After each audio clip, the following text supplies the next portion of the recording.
Iki ana pundutan religi, Mas. Napa, Pak? Ngersake pepeling. Oh, nggih. Iki diaturke kagem warga masyarakat yang kepareng wungon, tirakatan, melekan, lumantar nggone tirakatan nyenyuwun marang Gusti Kang Karya Jagat muga apa sing dadi penyuwune iku bener-bener diijabah dening Allah taala. Amin.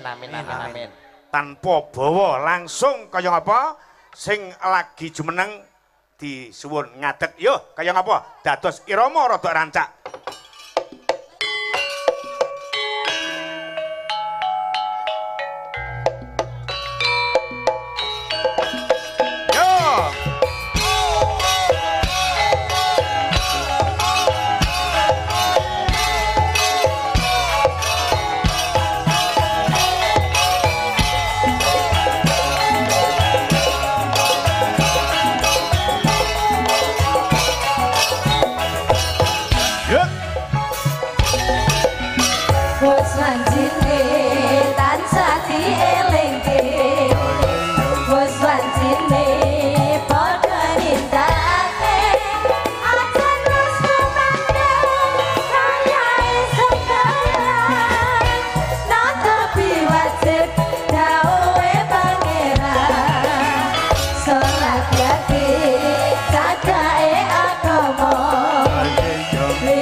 Jebul saking tembang utawa saking gending nadyan tembang kuwi mau lawas anggere dikreasi mawa gerakan kuwi rasane tetep le kepenak Mas Yuda. Nggih, benten. Garape sigrak rancak dijogeti nggih kepenak.